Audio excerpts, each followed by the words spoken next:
Our thanks to our patrons for helping meet expenses. You can help out this volunteer effort by becoming a patron for as little as $1 a month. Go to patreon.com/Omaha.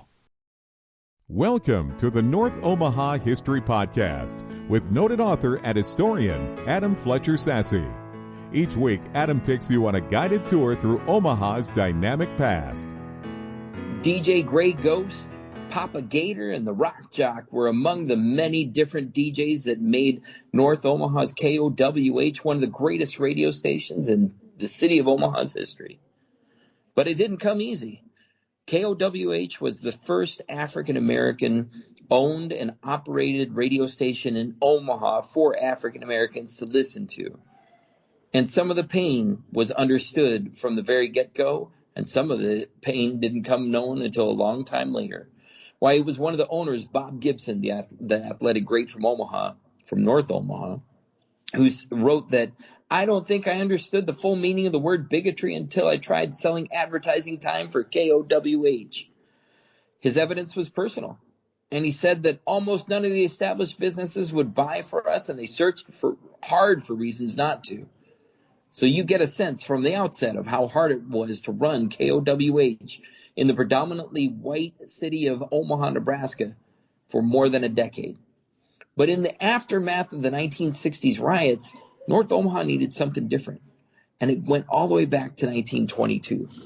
In 1922, WAAW was the first radio station in Nebraska. In 1939, the Omaha World Herald bought WAAW, and they took new call letters, KOWH, that's right, Omaha World Herald, KOWH. Playing mostly country in 1949, Omaha's famous Storrs family bought the station. Robert Storrs owned it, and his son Todd Storrs was the general manager. Man, this guy did all kinds of things to promote his station. But in 1964, long after Robert and then Todd Storrs died, the station was sold to the University of Nebraska at Omaha, and it became Nebraska's first college radio station. Free Radio Omaha. What? But just 6 years later, all of that changed because Omaha finally got soul music for soul power. A group of, quote, soul brothers got together and bought the radio station. And in announcing the sale of this station from the Star Broadcasting Group, a new company was formed called Reconciliation, Inc.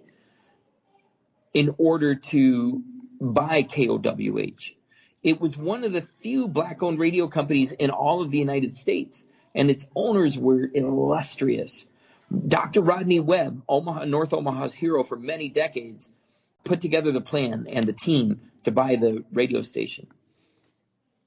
In 1970, Jet Magazine reported that the station had 21 black investors, a lot of them with local roots, including Bob Gibson, NFL star Gale Sayers, NBA star Bob Boozer, and then there were other people, Charlene Gibson, who was Bob's wife, attorney Wilbur Williams, and even Charles Washington, the notorious North Omaha journalist.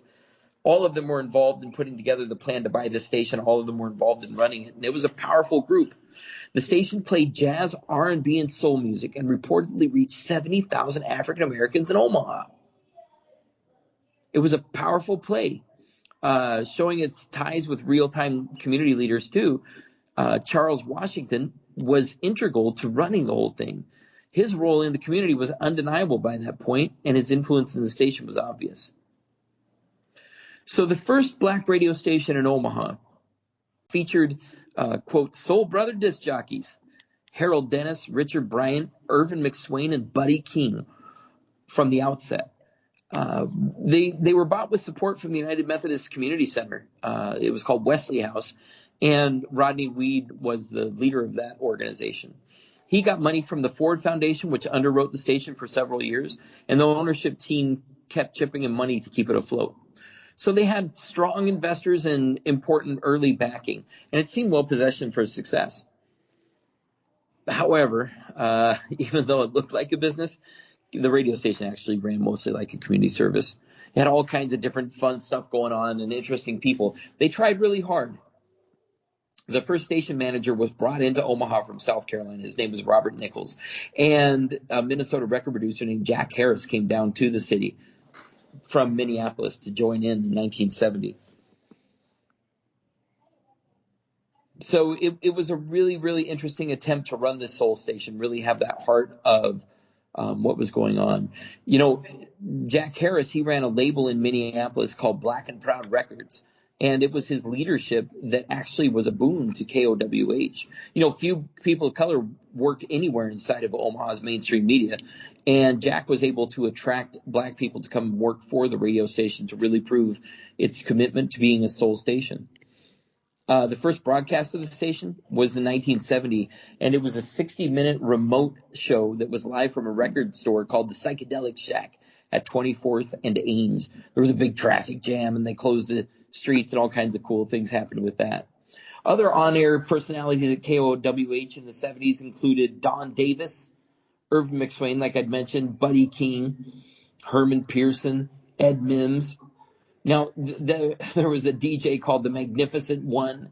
And then, also to note, one of the most important North Omahans of all times, Kathy Hughes, she began her career at KOWH. She was an intern there. And after she became tired of the misogyny and all of the different sexism that was inherent at the station, she left and founded her own company that eventually became what we know today as Radio One. And she is one of the world's most powerful leaders in the media industry today, Kathy Hughes. The station played all kinds of music. It was really, really powerful. It had soul music. It had gospel music. It had rock music. It had pop music. It had everything going for it, especially jazz and blues. The jazz was programmed under the leadership of a guy named German Womack, who was a program manager. And they did all kinds of things. But, you know, most importantly, perhaps, KOWH sponsored community events, including the very first ever Stone Soul Picnic that was held at Carter Lake in 1971. It was organized by the Northside YMCA and by the Wesley House, but really KOWH was the energy and the spirit behind the party. And the Stone Soul Picnic went on for a couple more decades and became really, really important to the community. The radio station trudged on, but by 1979, they couldn't keep it open anymore. Try as they may, the leaders of the station had to sell it immediately, and without any notice to the staff, they sold out to a country station. KOWH immediately changed its personality, and the jobs were gone. But in the 9 years that KOWH ran, it was vital for North Omaha. The community's fabric was torn up from white flight from the 50s through the 60s, and it was a sad time. The community leaders, they just weren't strong enough to keep the community tied together. KOWH was essential because it served as a community lifeline for North Omaha. It tied together disparate folks, and it really made for a tight community for a while.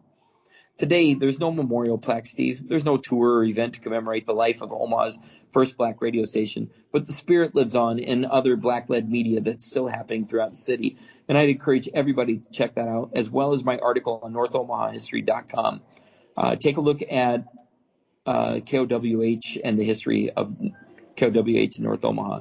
You'll find a lot more. Thanks for listening to the North Omaha History Podcast with noted author and historian Adam Fletcher Sassy.